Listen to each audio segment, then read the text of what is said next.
Halo, selamat pagi, selamat siang, selamat sore, dan selamat malam buat teman-teman dan semua orang yang menonton video ini. Terlebih buat guru mata pelajaran Ibu Puput Indah Wulansari, SPD. Perkenalkan kembali, nama saya Yefta Trianata Nadia, kelas 12 MIPA 1, Sekolah SMA Negeri 23 Batam. Nah, kali ini saya akan membahas suatu pelajaran pendidikan agama Kristen kelas 12 dengan judul materi Hak Asasi Manusia dalam Perspektif Alkitab. Nah, yang akan saya bawakan yang menjadi topik pembicaraan saya pada video kali ini adalah tokoh Alkitab dalam Perjanjian Lama dan tokoh Alkitab dalam Perjanjian Baru yang berkaitan dengan HAM atau yang mengalami pelanggaran HAM. Oke, langsung aja. Yang pertama yaitu tokoh Alkitab dalam Perjanjian Lama, yaitu Raja Ahab dan kebun anggur Nabot. Raja Ahab dan Nabot. Dalam kisah cerita ini ada seorang rakyat kota Israel, yaitu Nabot. Nabot memiliki kebun anggur yang sangat luas dan kebun anggurnya ini bisa dikatakan tumbuh dan kembang dengan baik, menghasilkan buah-buah yang sangat baik. Nah, ada seorang raja namanya Raja Ahab yang menjadi raja di bangsa itu, yaitu bangsa Israel. Dia mengingini kebun anggur Nabot ini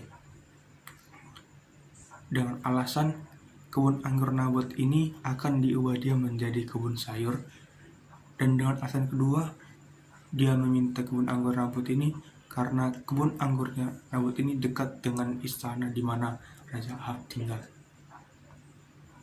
Jadi Raja Ahab meminta kepada Nabot untuk memberikan kebun anggurnya menjadi kepemilikan raja.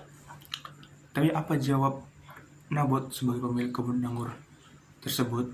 Nabot menjawab, "Tidak, saya tidak akan memberikan kebun anggur ini kepadamu. Saya tidak akan memberikan kepemilikan nenek moyang saya." Dengan rasa sedih, dengan rasa kesal hati, Raja Ahab masuk ke istana dan masuk ke kamar. Dia tidur telungkup dan dengan rasa kesal. Lalu istri Raja Ahab datang menghampiri Ahab. Izebel, istri Raja Ahab, datang menghampiri Raja Ahab dan bertanya kepadanya, "Mengapa engkau bersedih, hai suamiku, Raja Ahab, sehingga kau tidak mau makan? Apa yang membuat engkau bersedih seperti ini?" kata Izebel kepada Raja Ahab. Raja Ahab akhirnya memberitahu, "Ya istriku, si Nabot itu tidak mau memberikan kebun anggurnya menjadi milikku.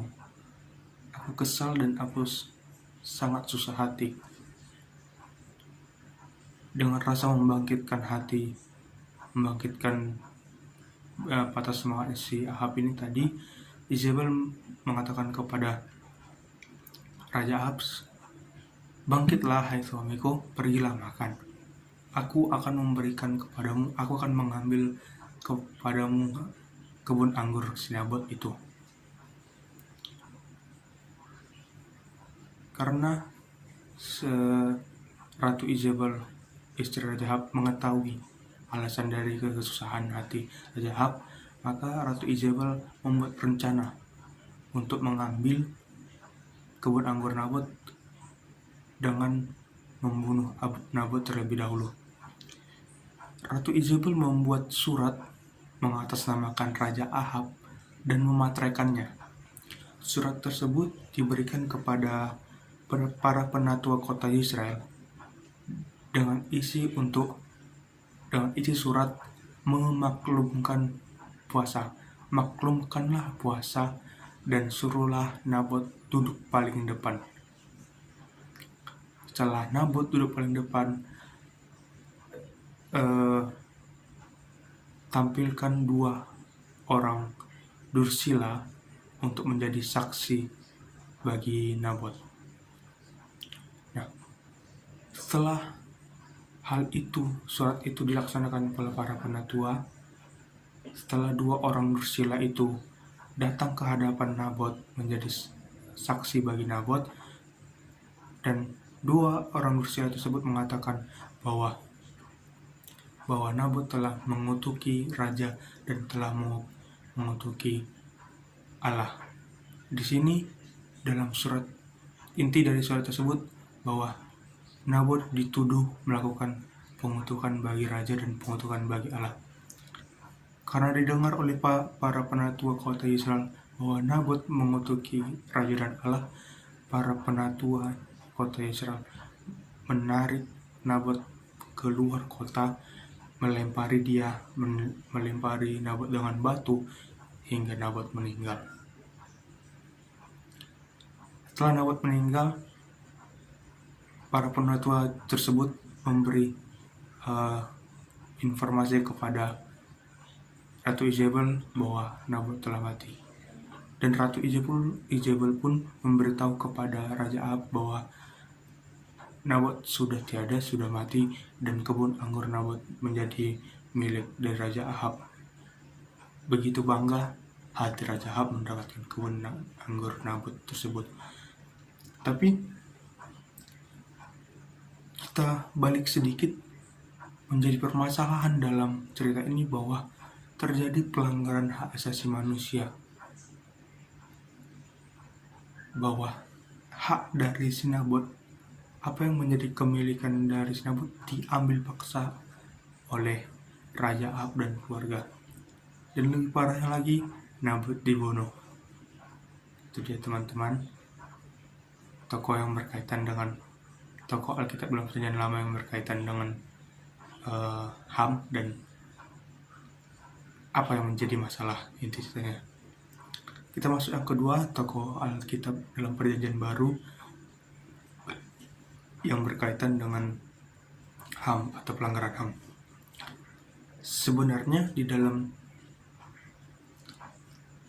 Perjanjian Baru ini kita mengetahui bahwa salah satu jenis atau satu bentuk yang menjadi pelanggaran HAM dalam Perjanjian Baru yaitu tokoh-tokoh yang mengalami mati martir. Mengapa saya katakan tokoh-tokoh yang mengalami martir tersebut mendapatkan pelanggaran HAM? Karena mereka dihina, dicela, bahkan dibunuh karena hak mereka, karena tujuan hidup mereka untuk melayani Tuhan. Dalam undang-undang juga dinyatakan bahwa setiap orang berhak memilih keyakinannya. Tokoh-tokoh Alkitab dalam Perjanjian Baru yang mati martir tersebut mengalami pelanggaran HAM. Salah satunya yaitu Stefanus. Stefanus adalah orang yang dipakai Tuhan dengan luar biasa. Dia menyampaikan kebenaran firman Tuhan kepada bangsa-bangsa. Suatu kali Stefanus sedang berkhotbah di suatu tempat ibadah. Dia berkhotbah tentang kebenaran firman Tuhan, menyampaikan kabar keselamatan. Tetapi ada beberapa jemaat yang tidak setuju dengan apa yang disampaikan oleh Stefanus, dan beberapa jemaat tersebut mengajak Stefanus untuk melakukan debat mengenai apa yang dibicarakan oleh Stefanus. Tapi dalam perdebatan tersebut, Stefanuslah yang memegang kendali perdebatan tersebut, atau bisa dikatakan Stefanus yang memenangkan perdebatan tersebut. Karena kesal hati tidak dapat memegang kendali perdebatan tersebut, beberapa jemaat tersebut melaporkan tuduhan kepada Stefanus dan melaporkan kepada para penatua gereja dan para penatua bangsa pada saat itu, dan mengatakan tuduhan bahwa Stefanus telah mengutuk Musa dan Allah, telah menjelekkan, telah menghancurkan nama Musa dan Allah. Beberapa jemaat tersebut menuduh Stefanus dengan hal itu dan menuduhnya, memberitahunya kepada para penatua gereja dan para penatua bangsa. Oleh karena didengar para penatua bahwa Stefanus mengutuki Musa dan Allah, para penentu tersebut membawa Stefanus keluar kota dan melempari batu kepada Stefanus, merajam Stefanus dengan batu sehingga Stefanus mati. Ini juga dalam tokoh Stefanus ini juga menjadi suatu bentuk pelanggaran hak asasi manusia, sama seperti tadi dalam perjanjian lama. Stefanus juga mengalami pelanggaran pelanggaran hak asasi manusia, di mana dia mempunyai tugas, mempunyai hak untuk menyebarkan keberita keselamatan. Tapi banyak orang yang tidak setuju, bahkan tidak ingin Stefanus untuk melakukan haknya tersebut, sehingga Stefanus dibunuh dan terjadilah pelanggaran HAM.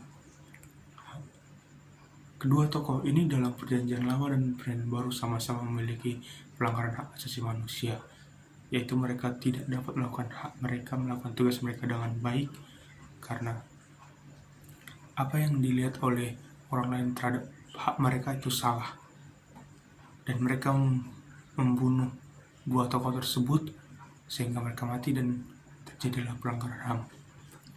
Itu dia tadi teman-teman, tokoh Alkitab dalam perjanjian lama dan perjanjian baru yang mengalami kasus hak asasi manusia. Dalam perjanjian lama tadi ada Raja Ahab dan kebun anggur Nabot. Dalam perjanjian baru ada tokoh yang meninggal martir. Tokoh-tokoh yang meninggal martir, salah satunya itu Stefanus. Itu yang bisa saya sampaikan pada video kesempatan kali ini. Kiranya apa yang saya sampaikan itu menjadi bahan yang baik buat semua, mendapat ilmu yang baru buat semua, guna masa depan kita yang baik. Terima kasih atas perhatiannya. Terima kasih telah menonton video ini. Saya ucapkan terima kasih banyak. Shalom, selamat pagi, selamat siang, selamat sore, selamat malam buat semua.